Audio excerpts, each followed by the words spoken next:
Hello and welcome to Advent of Tess day 2.5. So I got a lot of feedback from people going through Advent of Tess that jumping from day 2 to day 3 was very difficult. So I decided to teach another lesson that's halfway in between those two ideas. So in day 1 and 2, all of the twists were on the same side. In days 2 and 3, each neighboring twist was on opposite sides of the paper. So for day 2.5, I'm going to have clusters alternate, but those clusters are going to be all on the same side. So technically this is exactly halfway between the patterns for day 2 and day 4. But the trouble that people had started at day 3, so I'm calling it day 2.5. So when we're looking at this tessellation, we can see it is the same on both sides. It has these clusters of 4 equilateral triangle twists, closed twists, that we saw on day 2. And we have these same clusters on both sides of the paper. So how are we going to do that? Well, first we'll start with the 6 twists around the center. And I also chose to use a much larger grid to help really emphasize exactly what I'm doing when I'm putting these twists on opposite sides of the paper. So I'm going to start by finding the center of my paper on a 16-fold grid that's not so hard to eyeball, but what I'm doing is I'm looking for grid lines that go out to the corners. And then what we want to do with this tessellation is we want to have a large hexagon in the middle with 2 spaces on each edge, alternating mountain and valley. Mountain, valley, mountain, valley. Or this way. And so what we can say is, hey, I want to start with this twist here. I can see that if we've got our 2 space hexagon going around our center with mountains and valleys, this triangle here has a valley on the inside and then a mountain just above that. So a mountain just above that. This mountain is going to continue to the center of my triangle. And then I can use that to say, okay, my third direction goes off this way because this is a closed triangle twist instead of an open twist or any other kind of triangle twist. So once I've figured out where to put my first twist, I'll bring up my mountains, get my 3-way intersection at the right point, and start laying my mountains down over the valleys in the direction indicated by my valley line. So I've got this rotationally symmetric going around, and then I'm going to squash. So this next step is the real leap up between day 2 and day 3, and that's flipping the paper over. So what I'm going to do is I'm going to grab this pleat that is laying down on top of the area of the paper that contains the middle. I'm going to grab it and keep it on my right-hand side as I flip. So I'm saying this very specifically so you know exactly how I flipped. Then looking in here, I need to find my center right here, which I can tell both by looking for the pen mark on the back and also by following my grid lines out to 2 corners. And it's got that same central hexagon with 2 edges, or 2 grid lengths per edge that we see on both the front and the back. So we saw it was alternating mountains and valleys on the front. It's still going to be alternating mountains and valleys on the back. This is one of the reasons why this tessellation is the same on both sides, because it starts off in the center the same on both sides. So I can see that there's a mountain going around the center here. Therefore, there must be a valley next. And if that is the valley, and the valley is closest to the center, we need to find the mountain that pairs with this valley. And it's not going to be closer to the center, has to be parallel. So that mountain will be out here. And that mountain hits the original mountain at this point. So we'll fold up on the valley, open the pleat that came from our first twist until we can make a three-way intersection at the point where those two mountains intersect. And I'm going to trust the way that my original pleat is laying down to lay down my new triangle, or I should say to place all three pleats of my new triangle in a way that allows me to squash.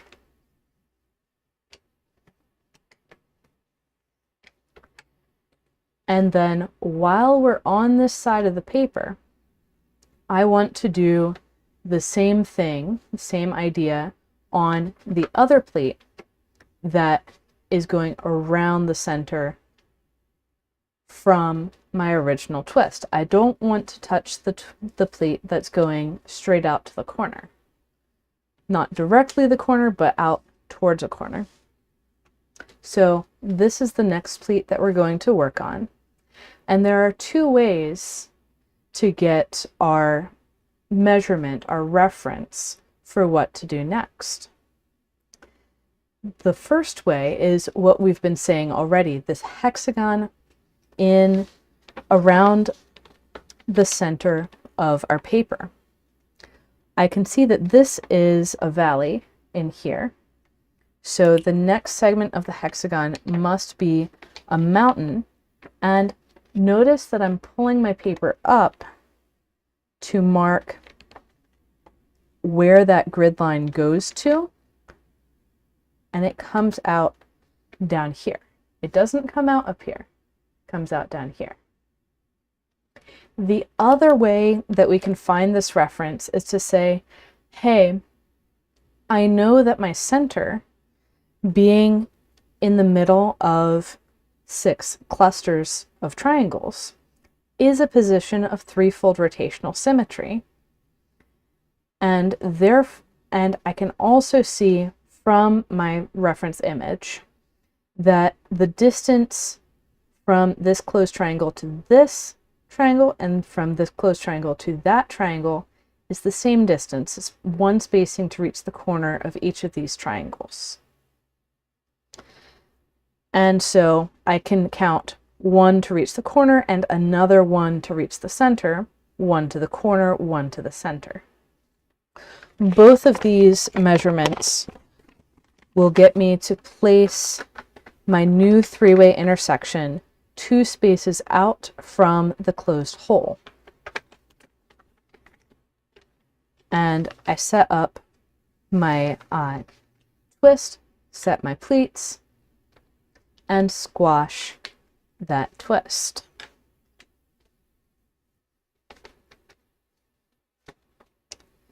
Now we have 3 twists and we have 1 pair of parallel pleats. Next up, I need to flip the paper over because both of these twists are on this side and I need the next twist on each of these pleats to be on the opposite side. So I'll take my pair of parallel pleats and flip it while keeping those on my right hand side. So from here, both of my pleats are laying down towards the top. This is what I call a stair step of pleats. And we want to start at the top of the stairs. Now, top doesn't mean further away from you. It means, how are these stairs lying down? Which direction will you stub your toe, and which direction can you glide smoothly? So the top of the stairs is laying down over the next stair, which lays over the floor. And so we can use that same measure of 2 spaces out from the closed hole to find the location of our next 3-way intersection. And for today's purposes, I'm going to create a pleat overlap and run that pleat all the way through and squash my new twist.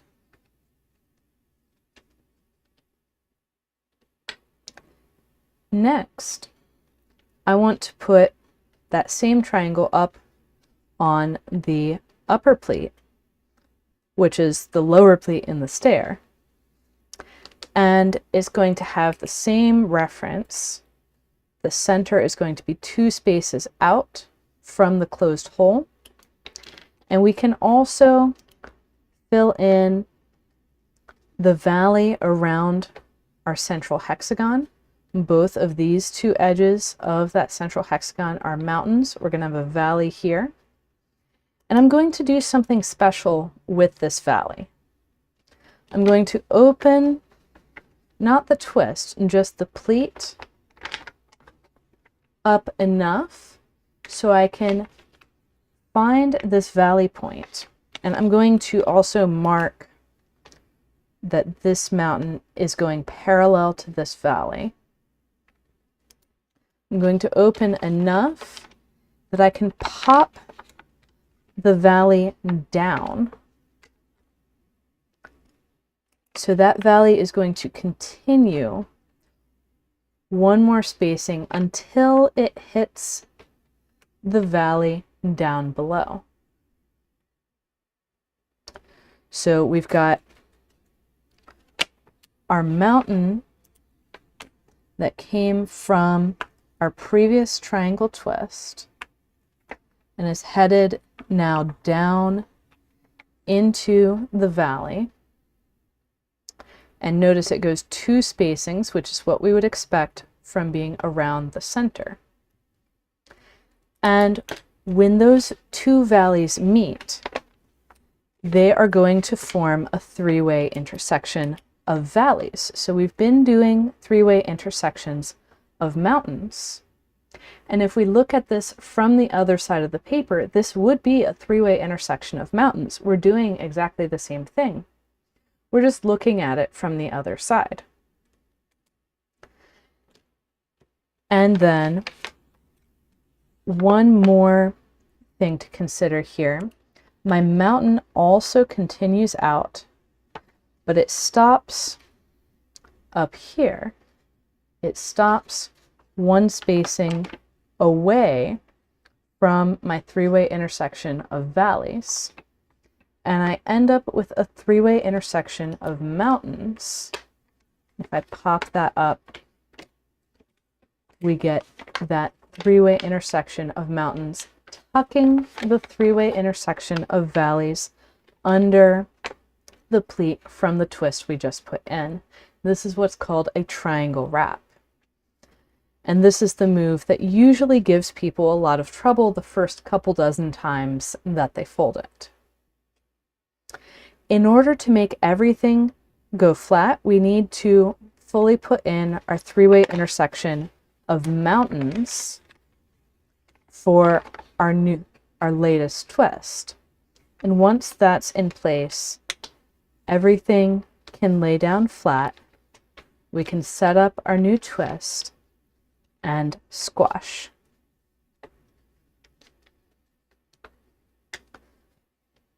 And we'll come across this triangle wrap again, but just remember that it's setting up the triangle on the back side without flipping the paper over. So we're looking for that three-way intersection of valleys so that we can have that three-way intersection of mountains already ready for us when we flip the paper over, and there's our three-way intersection of mountains. I just need to flip this pleat onto its shadow valley, and there's our twist ready to squash.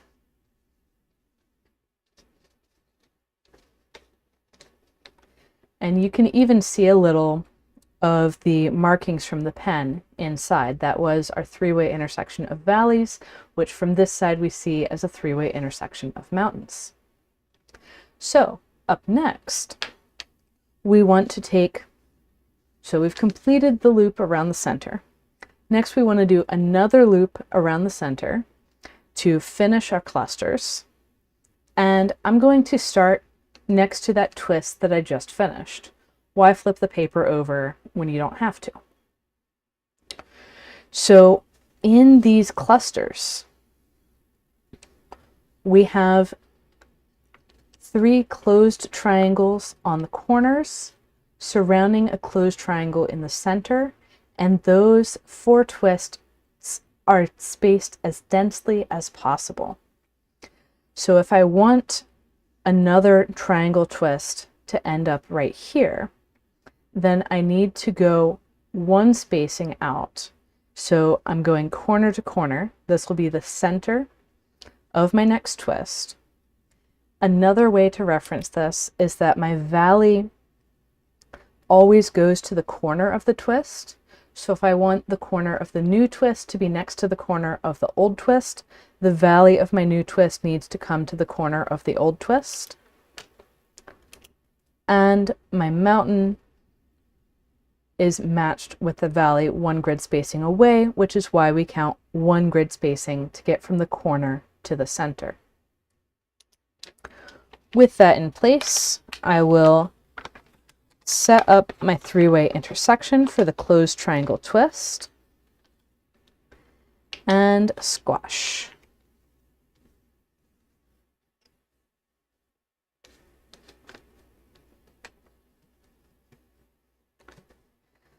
And for those of you wondering, I didn't exactly pick easy tessellations for days 3 and 4.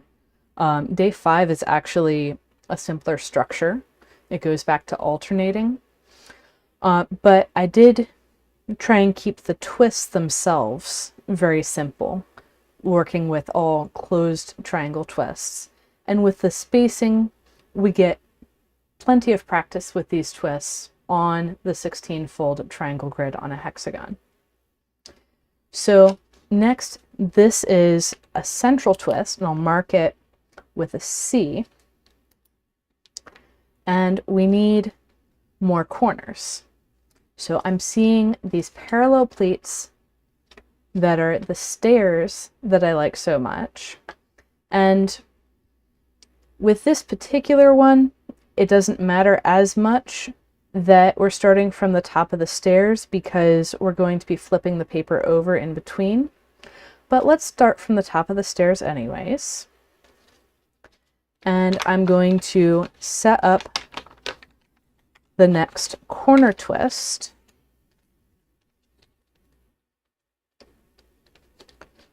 Right there, 1 spacing away, centered 1 spacing away from the center twist.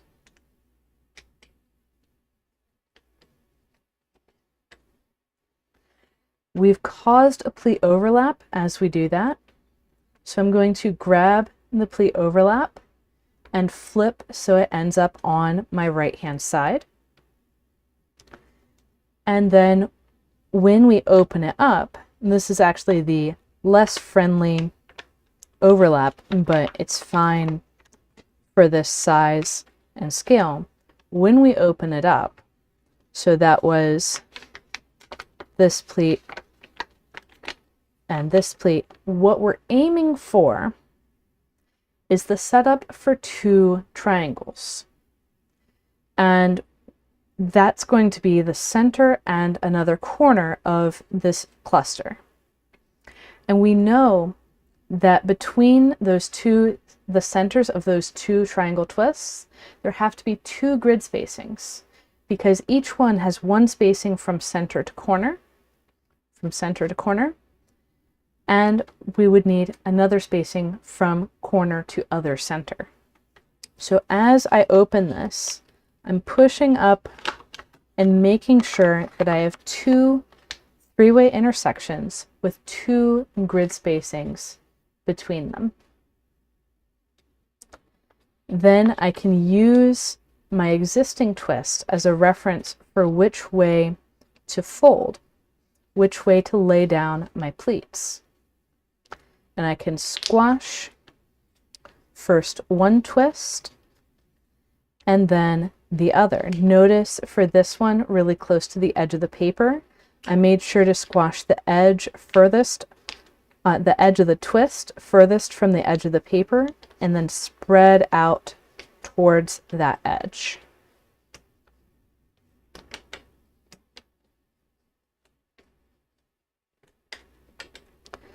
Okay, now we have a similar situation to what we saw before. We have these sets of parallel pleats. We've got a center of a cluster, and it needs a corner. Specifically, it needs that corner to be centered one spacing out from the corner of the central twist. Lots of centers and corners here. And so I'm going to open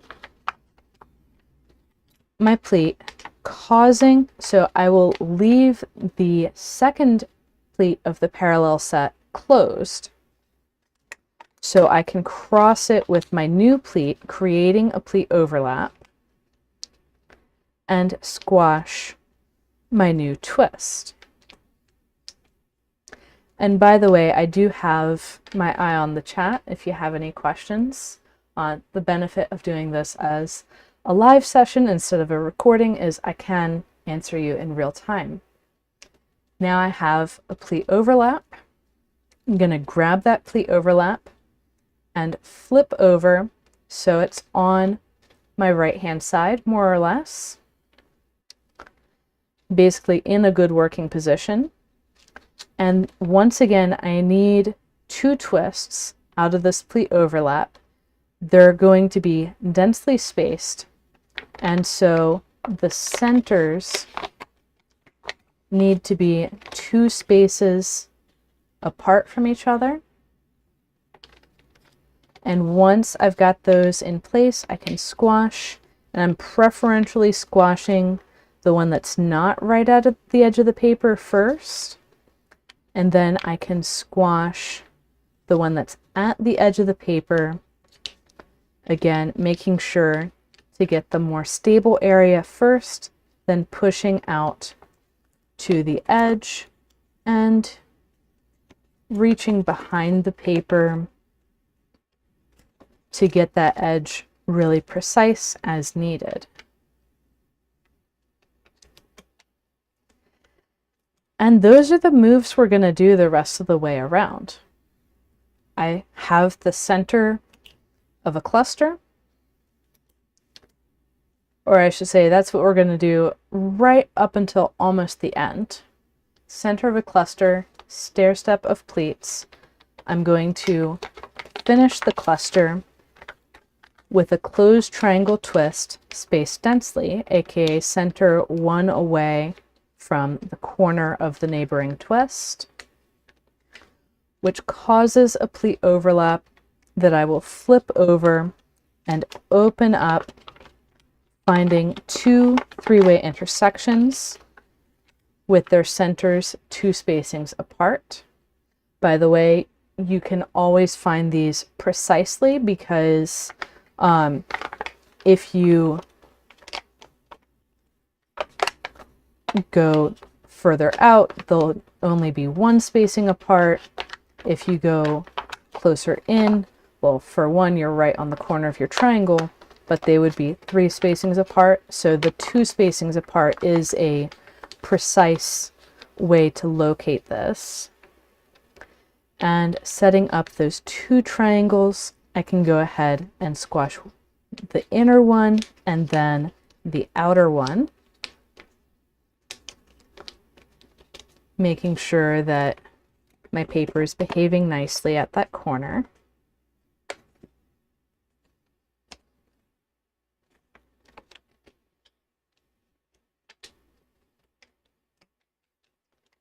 And then I can continue around. We're back at the initial setup where I've got the center of my cluster.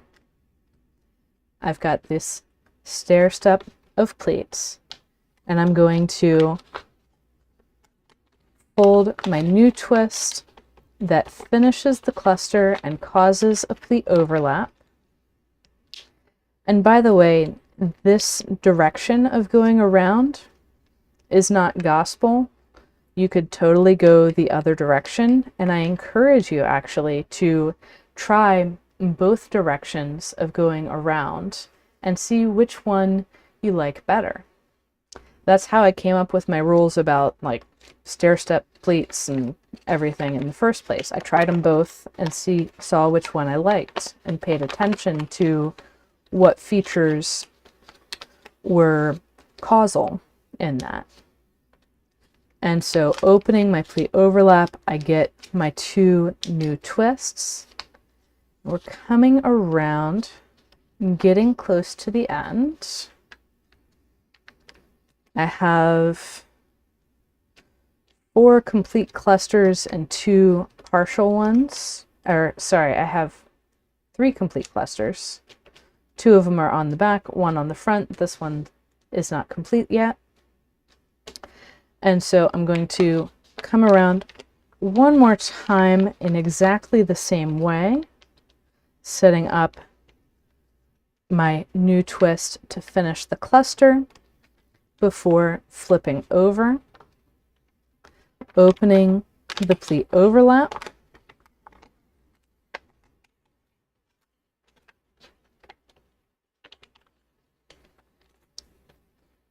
and squash and squash.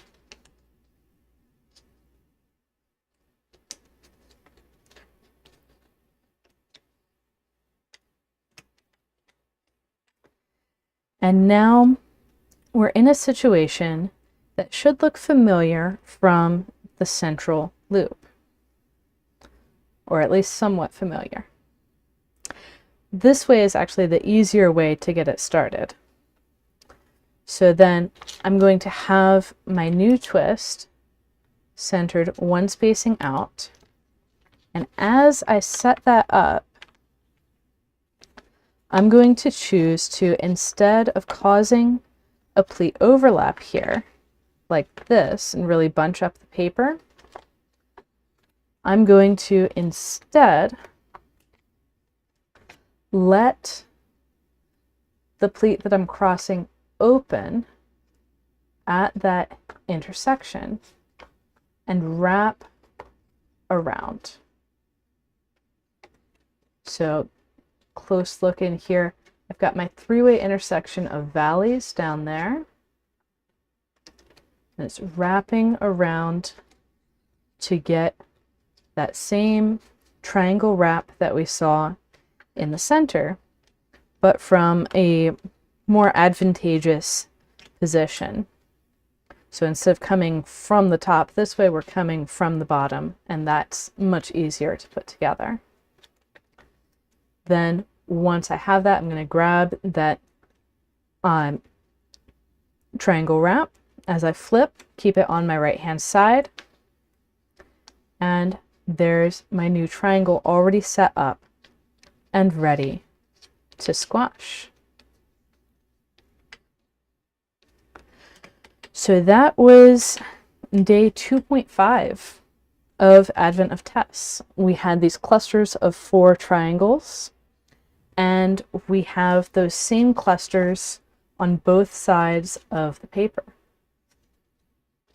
And yes, we did flip over the paper several times during this, but by flipping with your hand on the part you're going to work on next and keeping that on your right hand side, you can keep track really well of how the paper is moving as you're working on it. So let me know in the chat, in the comments, how this goes for you and how that affects how you see days 3 and 4 of Advent of Tess. And again, don't worry if you can't get days 3 and 4 right away, because this is not the simplest pattern. These are not patterns that you see typically. These are things that I came up with myself. And so when we're working with these patterns, just recognize that it's a little bit more advanced than the early placement in the series would lead you to believe. So if you're getting stuck on days 3 and 4, skip to day 5. That one is a simpler pattern, and we will use a little bit of the triangle wrap, but not nearly as much as we would if, say, we were working on a larger grid. So happy folding, everyone. I hope that this helps you get started again with Advent of Tess. And I'll see you next week to discuss three-way intersections that do not get squashed into closed triangle twists. I'll be doing a 3-week series on pleat intersections. So happy folding.